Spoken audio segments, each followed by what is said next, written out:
Badan Narkotika Nasional Provinsi Sumatera Selatan memusnahkan ratusan gram sabu-sabu dan ribuan pil ekstasi. Hasil pengungkapan jaringan peredaran narkoba di kawasan yang dikenal sebagai Kampung Narkoba di Kenten Laut Banyuasin, Sumsel. Seorang nelayan ditemukan meninggal dunia di perairan Tanjung Pesona, Kabupaten Bangka. Korban ditemukan saat memancing.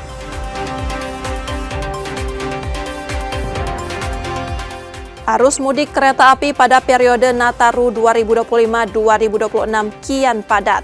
Dari total 53.000 lebih tiket yang disiapkan, kelas ekonomi tujuan Tanjung Karang dan Lubuk Linggau telah terjual.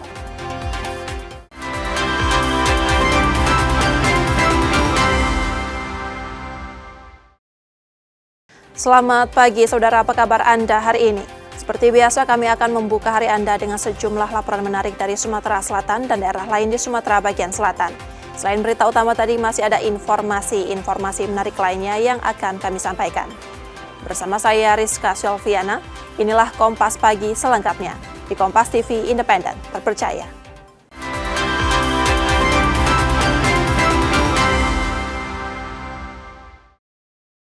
Kami awali Kompas Pagi, saudara. Badan Narkotika Nasional Provinsi Sumatera Selatan memusnahkan ratusan gram sabu-sabu dan ribuan pil ekstasi. Hasil pengungkapan jaringan peredaran narkoba di kawasan yang dikenal sebagai Kampung Narkoba di Kenten Laut Banyuasin, Sumsel.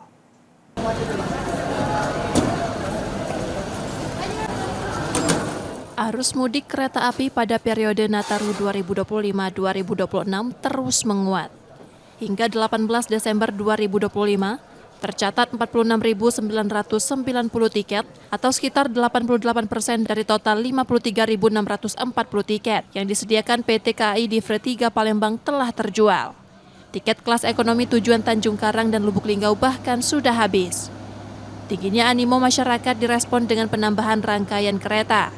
Selama masa Nataru, KAI Divre 3 Palembang menambah 3 kereta ekonomi. Raja Basah Relasi Kertapati Tanjung Karang sejak 1 Desember 2025. 1 kereta eksekutif juga ditambahkan, Sindang Marga Relasi Kertapati Lubuk Linggau. Selain itu, 1 kereta ekonomi Bukit Serelo Relasi Kertapati Lubuk Linggau diperkuat mulai 18 Desember 2025 hingga 4 Januari 2026.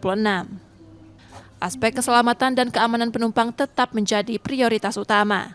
Operasional kereta dipastikan berjalan optimal untuk mengimbangi lonjakan penumpang selama libur akhir tahun.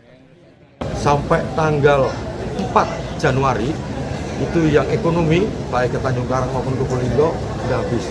Tinggal yang bisnis sama eksekutif. Ya. Tahun ini insya Allah dengan penambahan tadi kita siap tempat duduk itu 53.000 tempat duduk.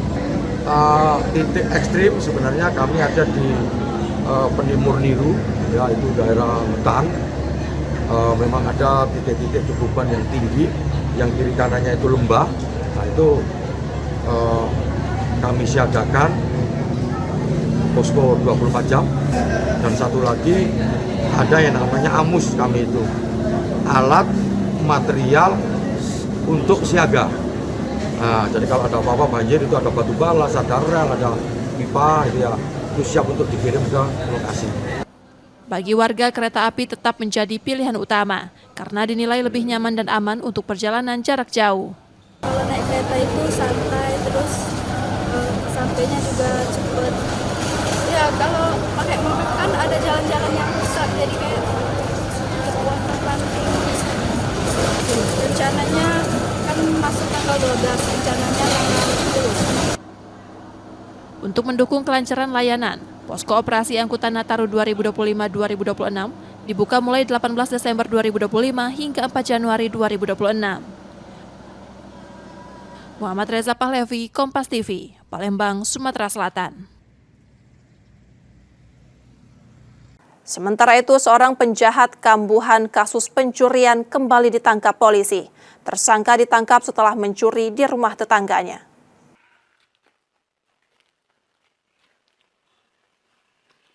Dadi, 27 tahun, ditangkap tim Reskrim Polsek Ilir Barat 2 Palembang setelah melakukan pencurian di sebuah rumah di Jalan Sungai Hitam, Kemang Manis pada Jumat malam pekan lalu. Dari dalam rumah korban, tersangka membawa kabur sepeda motor, handphone, dan stik pancing. Dari hasil penyelidikan, tersangka diketahui residivis kasus senjata tajam dan terlibat dalam 4 laporan polisi kasus pencurian. Bersama tersangka, polisi menyita handphone korban, sedangkan sepeda motor masih dalam pencarian karena telah dijual tersangka. Pelaku pembongkar rumah mengambil motor, pelaku curian motor. Pelaku ini residivis karena baru keluar dari LP setahun 2 bulan dalam perkara bongkar rumah dan tajam. Ternyata setelah kita interogasi ada 4 LP yang dilakukannya bongkar rumah. Modusnya bongkar memakai alat bongkar jendela masuk ke dalam. Akibat perbuatannya, tersangka harus menjalani hukuman hingga 7 tahun penjara. Buklas Diferensial, Kompas TV, Palembang, Sumatera Selatan. Sementara informasi lain, saudara, kawanan pencuri motor kembali beraksi di Kota Palembang, Sumatera Selatan. Dengan cara baru berpura-pura berteduh di sebuah ruko sebelum akhirnya mencuri sepeda motor. Aksi tersebut terekam kamera pengawas dan viral di media sosial.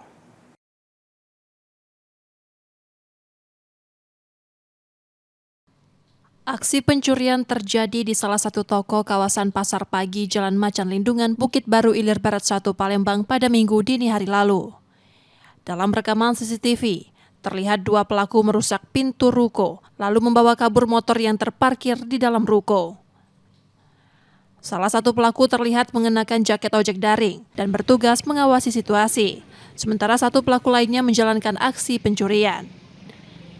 Reza, korban pencurian, menjelaskan pelaku diduga sudah mengamati lokasi sejak sore. Pelaku sempat datang ke ruko pada petang hari sebelum kembali dan melancarkan aksinya dini hari. Karena motor tak dapat dinyalakan, pelaku membawa kabur motor dengan cara didorong. Jam 2:06 dia datang lagi dari arah lampu merah Macan Lindungan. Datang berdua, Iola yang jaket Gojek itu. Yang jaket Gojek itu nunggu di depan, dia nih tadi beraksi ngambil motor tadi.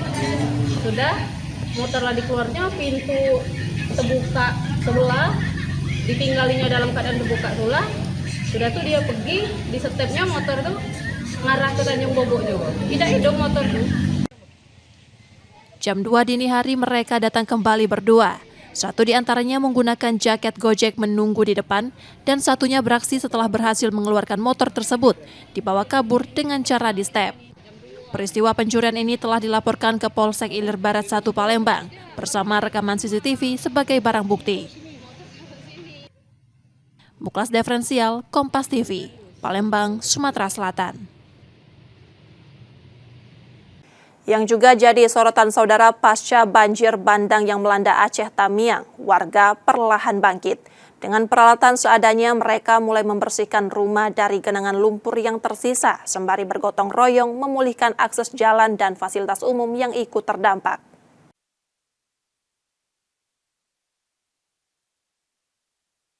Tiga pekan pasca banjir bandang yang melanda Aceh Tamiang, warga desa Dalam Karangbaru mulai bangkit dan berbenah. Perlahan mereka membersihkan rumah dari tumpukan lumpur yang menutupi lantai dan perabot sisa terjangan air beberapa waktu lalu. Tak hanya rumah, warga juga bergotong royong membersihkan ruas jalan dan fasilitas umum.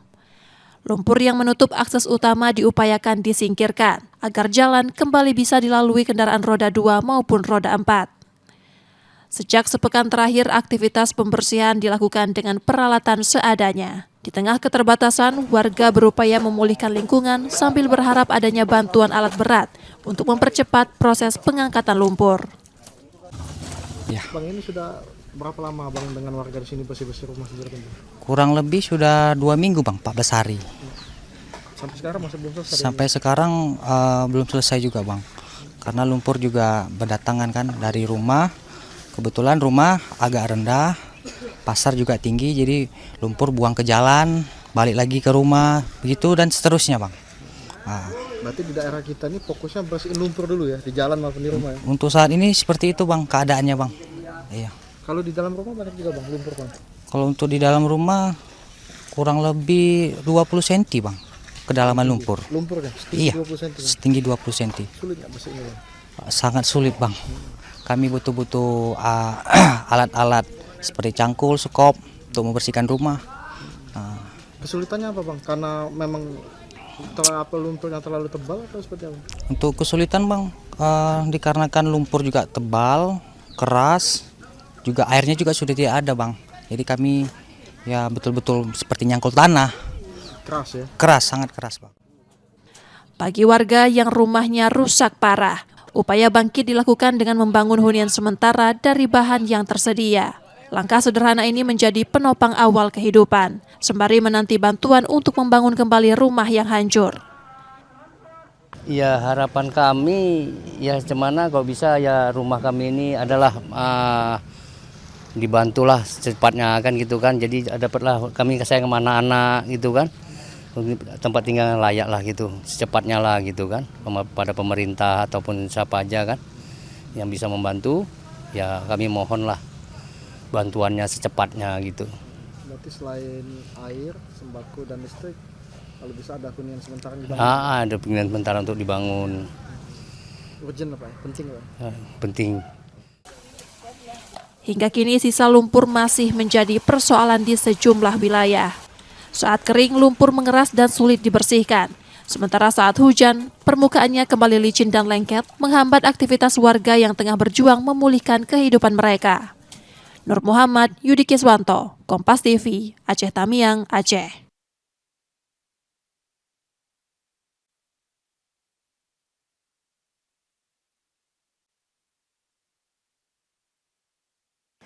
Sementara itu, kesehatan menjadi salah satu yang diperhatikan pengungsi pasca banjir bandang di Aceh Tamiang. Penyakit ispa, kulit, dan diare jadi penyakit yang diderita warga yang kini mengungsi. Berikut laporan jurnalis Kompas TV Nur Muhammad dan kamerawan Yudi Kiswanto dari Aceh Tamiang, Aceh.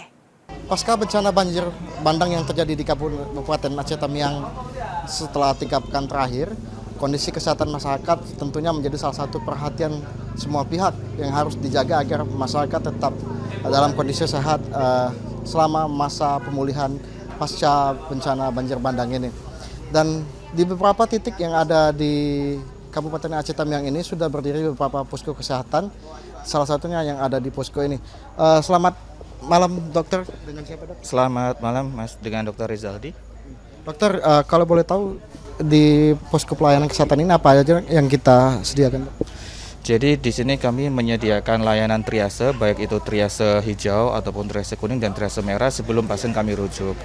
Dan kasus-kasus yang banyak di sini terutama kasus-kasus rawat jalan Mas ya, seperti ispa, kemudian gastroenteritis, diare, penyakit kulit itu sangat mendominasi. Selain juga kita juga bisa hekting di sini atau menjahit luka karena kebanyakan masyarakat di sini banyak yang kehilangan rumah, kemudian waktu membersihkan rumah itu terkena kaca, beling ataupun seng. Dokter, kalau obat-obatan yang kita sediakan di sini obat-obatan apa aja dok? Lengkap Mas, kita insya Allah ada antibiotik, kemudian antibiotik khusus luka, khusus infeksi saluran pernafasan atas, maupun khusus untuk diare, untuk saluran-saluran cerna ya. Kemudian ada obat-obatan batuk, pilek, diare, penyakit kulit, jamur, dan lain sebagainya. Kalau sampai saat ini dok, udah hampir 3 pekan lebih dok ya. Kira-kira didominasi oleh anak-anak, dewasa atau seperti apa dok? Didominasi oleh dewasa Mas, itu untuk rentang usia kurang lebih 18 sampai 50 tahun untuk pasien yang mendominasi ya. Dok, rencananya posko ini akan berdiri sampai kapan dok? Insya Allah kami sampai tanggal 20 Pak. Dok, mungkin yang terakhir himbauan untuk masyarakat di tengah pasca pemulihan pasca banjir ini apa dok, terutama untuk kesehatan dok? Jadi untuk masyarakat Tamiang dimohon untuk walaupun dengan kondisi yang mungkin masih serba keterbatasan ya, terutama untuk air bersih, tapi tetap diusahakan sebelum makan ataupun sebelum makan cuci tangan, kemudian kebersihan lingkungan juga lebih diperhatikan lagi dengan segala keterbatasan yang ada. Terima kasih dokter. Terima kasih dokter. Nah, kalau Anda bisa melihat di samping saya saat ini juga sudah tersedia banyak obat-obatan yang terdiri dari beragam macam-macam, baik itu untuk kalangan dewasa, remaja atau anak-anak. Dan di posko kesehatan ini hampir sekitar 200 hingga 300 orang per hari yang datang ke sini untuk berobat. Dari Kabupaten Aceh Tamiang, Aceh, Nur Muhammad, Yudi Kiswanto, Kompas TV. Setelah jeda, saudara, kami masih akan kembali dengan informasi dan sorotan menarik lainnya. Tetaplah bersama kami di Kompas Pagi.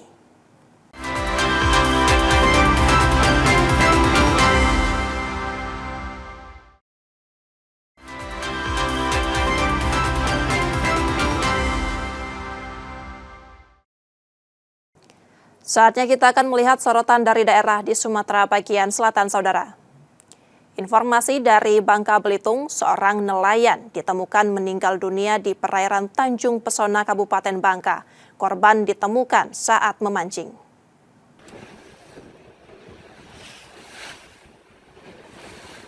Seorang nelayan Agung Mulyana ditemukan meninggal dunia di atas kapal saat memancing di perairan Tanjung Pesona, Kabupaten Bangka. Peristiwa bermula ketika korban bersama 3 rekannya berangkat memancing dari dermaga Pangkal Balam. Pada malam hari, korban mengeluhkan nyeri dada dan sesak napas. Setelah mengoleskan minyak angin, ia memilih beristirahat dan tertidur. Sementara 3 rekannya tetap melanjutkan aktivitas memancing. Keesokan paginya korban dibangunkan namun tidak merespons dan ditemukan dalam kondisi kaku. Kantor SAR Pangkal Pinang bersama tim SAR gabungan berhasil mengevakuasi 1 orang pemancing yang meninggal diduga karena sakit di perairan Pantai Tanjung Pesona, Desa Rambak, Kabupaten Bangka. Dan korban telah dievakuasi dan telah diserahkan kepada pihak keluarga. Jenazah kemudian dibawa kembali ke dermaga Pangkal Balam dan diserahkan pada keluarga untuk dimakamkan. Nanda Ardiansyah, Kompas TV, Pangkal Pinang, Bangka Belitung. Selanjutnya informasi dari Jambi, saudara. Hujan berintensitas tinggi memicu banjir yang menggenangi permukiman warga di Desa Kota Baru Geragai, Tanjung Jabung Timur, Jambi. Luapan kanal akibat sumbatan sampah dan semak serta pendangkalan saluran memperparah genangan di kawasan tersebut.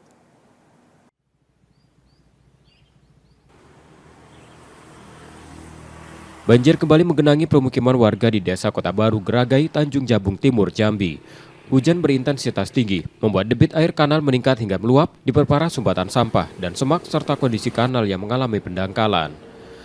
Luapan kanal yang berada dekat permukiman menyebabkan puluhan rumah terendam. Air tidak hanya menggenangi halaman, tetapi juga masuk ke dalam rumah warga sehingga mengganggu aktivitas sehari-hari. Meski terdampak, warga memilih bertahan dan tidak mengungsi sambil menunggu air surut. Warga menyebut banjir akibat luapan kanal ini sudah terjadi 2 kali dalam 10 hari terakhir. Dari BKS Pak ya? Kalau penyebabnya itu yang pertama ya itulah masalah kanal tuh. Sungai itu harusnya minta dicuci tuh. Masalahnya sampahnya terlalu banyak, terlalu padat. Kan masalah ini penyebabnya ya itu kan.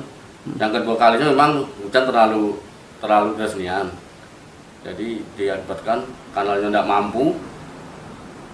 Jadi langsung ke area yang rendah-rendah kayak ini. Kalau kami ini ya kayak pemerintah setempat kami minta ya turunkanlah alat wapo kan bisa nyuci kanal itu, sungai gitu. Warga berharap pemerintah segera melakukan normalisasi kanal di Kecamatan Geragai agar fungsi saluran kembali optimal dan banjir serupa tidak terulang. Wiradani Damanik, Kompas TV, Tanjung Jabung Timur, Jambi.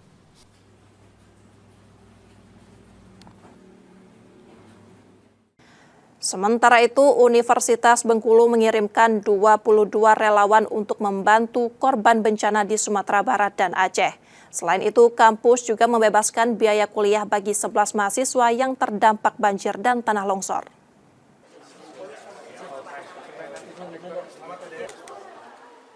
Sebanyak 22 relawan dilepas Rektor Universitas Bengkulu untuk menjalani misi kemanusiaan di wilayah terdampak bencana di Pulau Sumatera. Relawan terdiri atas 20 mahasiswa dari 7 fakultas yang akan mengikuti KKN Kemanusiaan di Sumatera Barat, serta 2 dosen bidang kesehatan yang bertugas bergabung dengan relawan lain di Aceh. Kita mengirimkan 20 mahasiswa dari 7 fakultas, kecuali Fakultas Kedokteran.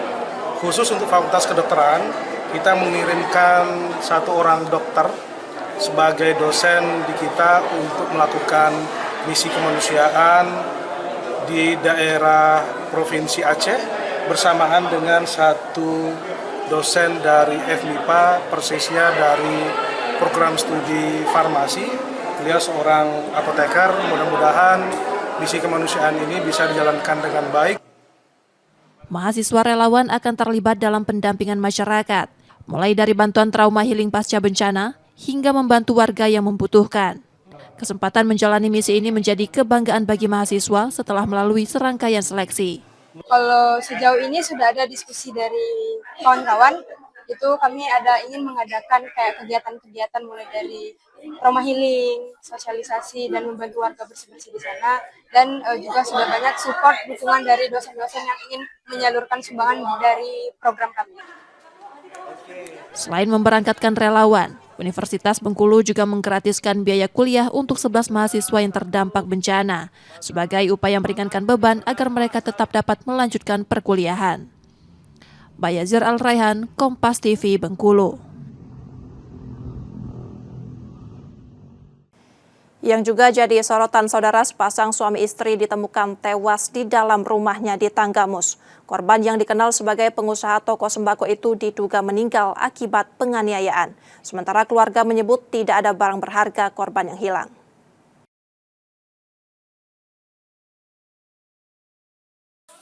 Sepasang suami istri lanjut usia ditemukan tak bernyawa di rumah mereka di Desa Waipring Pugung, Tanggamus pada Minggu dini hari lalu. Kedua korban Rohim dan Suryanti diduga tewas akibat penganiayaan menggunakan senjata tajam. Luka ditemukan di tubuh korban. Jasad korban pertama kali ditemukan warga yang curiga dengan kondisi rumah yang gelap dan terdengar suara rintihan dari dalam. Ruang makan. Nah, di antara di depan meja makan. Yang bilang sih belum ketahuan. Iya. Kita masuk itu lemari udah kebuka. Udah kebuka ya. Iya. Dari laporan warga, polisi kemudian mendatangi lokasi dan mengevakuasi kedua korban. Dalam pengembangan penyelidikan, 2 orang telah ditangkap sebagai terduga pelaku. Sementara hanya menurut keterangan aparat yang membidangi itu barusan indikasi diduga. Jadi memang ada yang diamankan, sebanyak 2 orang, tapi menurut penjelasan itu belum tentu. Iya. Diamankan dibawa ke Polres ya. Polres. Polisi masih mendalami kasus ini dengan mengumpulkan barang bukti serta keterangan saksi untuk mengungkap motifnya. Roma Afia Idham, Kompas TV, Bandar Lampung, Lampung. Sementara dari Bengkulu, saudara, aksi seorang nelayan mencuri lampu hias di kawasan perkampungan Cina Kota Bengkulu terekam warga dan viral di media sosial. Pelaku akhirnya ditangkap tim Resmob Macan Gading Polresta Bengkulu.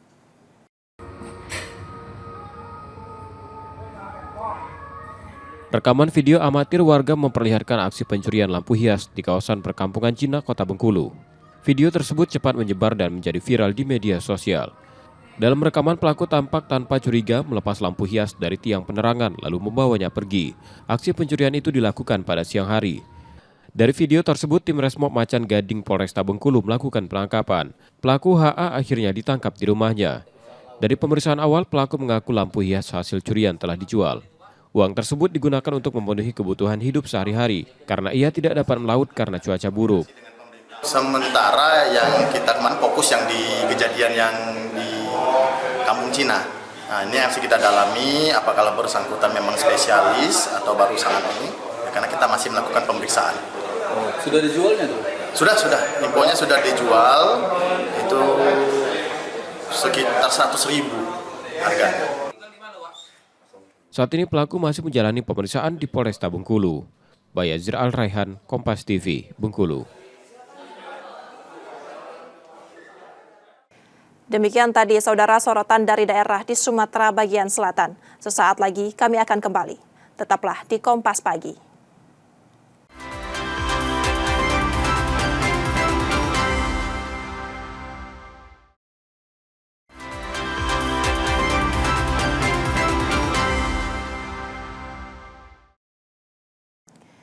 Rizka Silviana masih bersama Anda di Kompas Pagi, saudara. Dari informasi lain, arus mudik kereta api pada periode Nataru 2025-2026 kian padat. Dari total 53.000 lebih tiket yang disiapkan, kelas ekonomi tujuan Tanjung Karang dan Lubuk Linggau telah terjual. Secara keseluruhan, tingkat penjualan tiket sudah menembus 88%.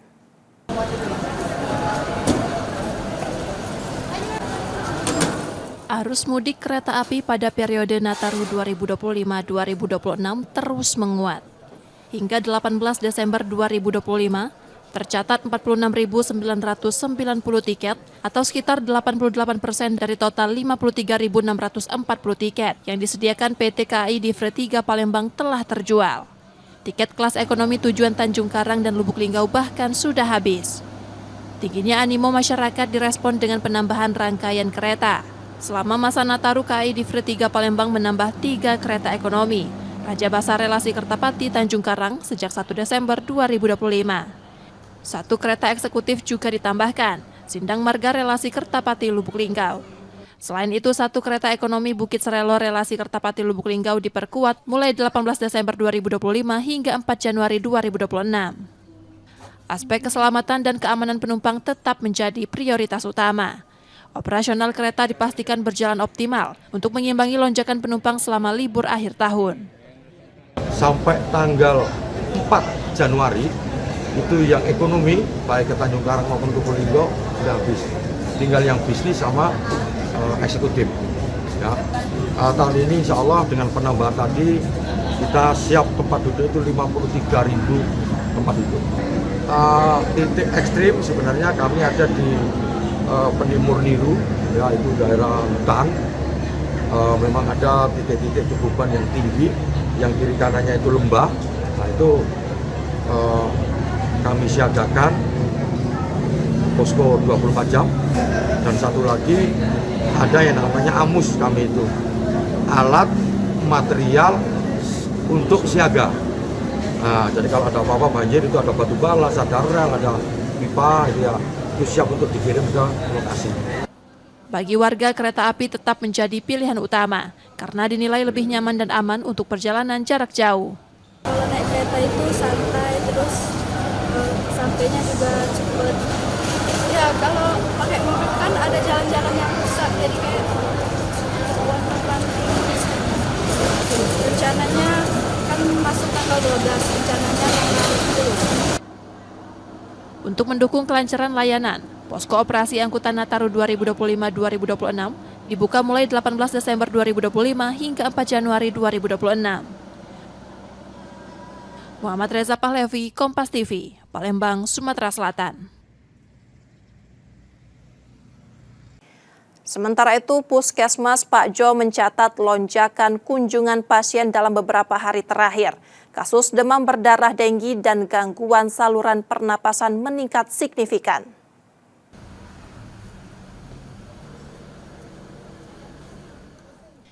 Memasuki musim penghujan, sejumlah kasus penyakit mulai meningkat. Demam berdarah denggi dan infeksi saluran pernapasan seperti influenza menjadi keluhan yang paling banyak ditemukan di Palembang. Di Puskesmas Pak Jo, lonjakan kasus tercatat cukup signifikan. Penderita DBD meningkat sekitar 10%, sementara infeksi saluran pernapasan melonjak hingga 30%. 2 pasien DBD bahkan harus dirujuk ke rumah sakit untuk menjalani rawat inap. Sementara itu, kasus infeksi saluran pernapasan mencapai sekitar 50% per hari, baik dewasa maupun anak-anak. Kalau seandainya untuk peningkatannya sendiri itu kurang lebih mungkin sekitar 20-30% untuk peningkatannya, terutama di bagian infeksi saluran pernapasan sih. Ya, hampir sama sih kalau dewasa sama anak-anak itu kurang lebih hampir sama, sekitar 40-50-an juga. Yang biasanya sih kadang-kadang tuh kalau hari-hari biasa nggak di musim hujan tuh 20-30 lah masih, tapi sekarang sudah mulai meningkat drastis. Peningkatan kasus DBD itu memang belum signifikan sih, masih sekitar 5-10%, tetapi sudah mulai ada nih. Yang ke rumah sakit kurang lebih sekitar 2 atau 3 kasus, ingat saya sih. Itu untuk dewasa. Kerentanan anak terhadap penyakit di musim hujan turut menambah kekhawatiran orang tua. Beberapa di antaranya memilih membawa anak ke puskesmas setelah gejala batuk dan pilek tak kunjung mereda. Waduh, pasti khawatir kan, pasti paling rawan kan anak rentan demam batuk pilek pasti kan kalau musim hujan gini, cuaca kayak gini. Jadi antisipasi kita membawa ke puskesmas. Ya, bawa puskesmas, minum vitamin gitu kan. 2 hari belum sembuh minum obat di rumah masih kan. Kalau misalnya belum sembuh baru ke puskes gitu. Seiring meningkatnya penyakit yang dipicu infeksi virus, masyarakat diimbau lebih memperhatikan daya tahan tubuh. Istirahat cukup, pola makan sehat, serta olahraga teratur menjadi langkah penting untuk menjaga kesehatan di tengah cuaca yang tak menentu. Muhammad Reza Pahlevi, Kompas TV, Palembang, Sumatera Selatan. Batang pisang kerap dipandang sebelah mata, sekadar sisa tak bernilai dari kebun. Namun lewat ketekunan seorang perempuan di Palembang, bahan yang kerap dibuang itu menjelma karya bernilai, diolah dengan kreativitas hingga menghadirkan peluang ekonomi yang menjanjikan.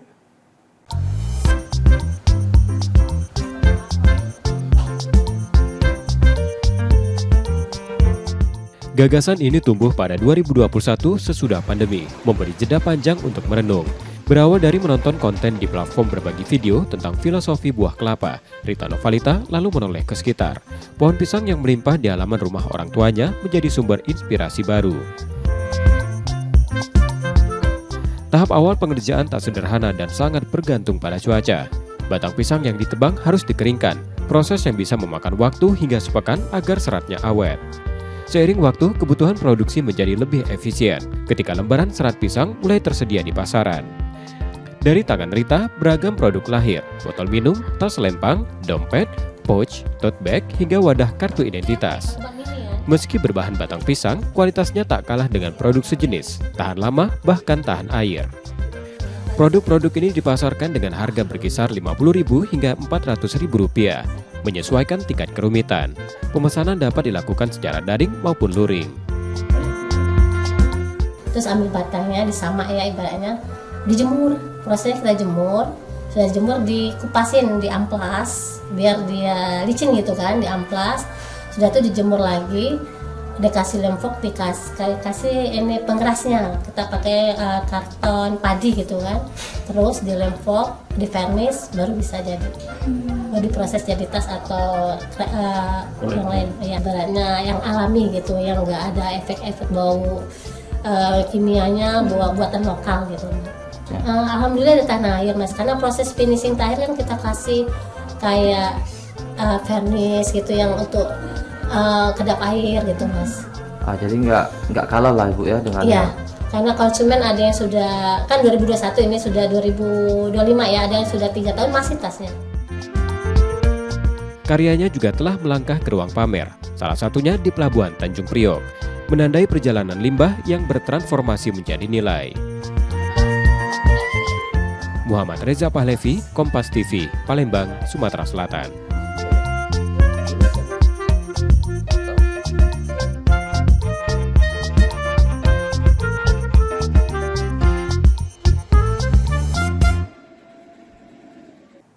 Saudara, kami jeda sejenak, setelah itu kami akan kembali. Tetaplah bersama kami di Kompas Pagi.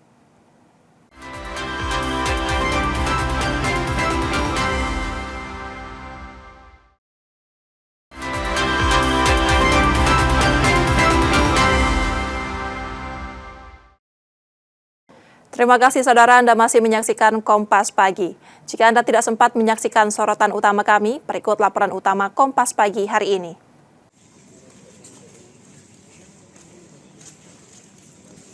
Penindakan narkotika kembali ditegaskan di Sumatera Selatan. BNN Sumatera Selatan memusnahkan barang bukti hasil penggerebekan di kawasan yang dikenal sebagai Kampung Narkoba di Kenten Laut, Banyuasin. Operasi gabungan bersama TNI Polri itu menangkap 5 orang pemakai dan pengedar. Dari pengungkapan tersebut, petugas menyita sabu-sabu seberat 574,6 gram serta 5.493 butir pil ekstasi. Seluruh barang bukti lebih dulu diperiksa Lab 4 Polda Sumsel untuk memastikan kandungan zat narkotika sebelum dimusnahkan dengan cara dihancurkan dan dilarutkan menggunakan cairan pembersih lantai. Menjelang Natal dan Tahun Baru 2025, BNNP Sumsel memperkuat langkah pencegahan dan memetakan daerah rawan peredaran narkoba, mulai dari tempat hiburan malam hingga kawasan permukiman. Dan itu yang kita musnahkan tadi, memastikan setelah kita sisihkan untuk keperluan pemeriksaan laboratorium forensik, membuktikan bahwa itu narkoba untuk keperluan pemberkasan, penyidikan, dan penuntutan nanti di peradilan.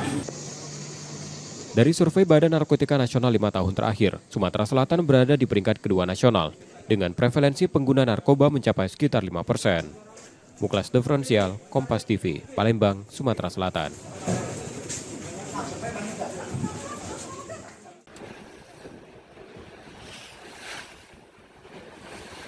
Seorang nelayan Agung Mulyana ditemukan meninggal dunia di atas kapal saat memancing di perairan Tanjung Pesona, Kabupaten Bangka. Peristiwa bermula ketika korban bersama 3 rekannya berangkat memancing dari dermaga Pangkal Balam. Pada malam hari korban mengeluhkan nyeri dada dan sesak napas. Setelah mengoleskan minyak angin, ia memilih beristirahat dan tertidur. Sementara 3 rekannya tetap melanjutkan aktivitas memancing. Keesokan paginya korban dibangunkan namun tidak merespons dan ditemukan dalam kondisi kaku. Kantor SAR Pangkal Pinang bersama tim SAR gabungan berhasil mengevakuasi 1 orang pemancing yang meninggal diduga karena sakit di perairan Pantai Tanjung Pesona, Desa Rambak, Kabupaten Bangka. Dan korban telah dievakuasi dan telah diserahkan kepada pihak keluarga. Jenazah kemudian dibawa kembali ke dermaga Pangkal Balam dan diserahkan pada keluarga untuk dimakamkan. Nanda Ardiansyah, Kompas TV, Pangkal Pinang, Bangka Belitung.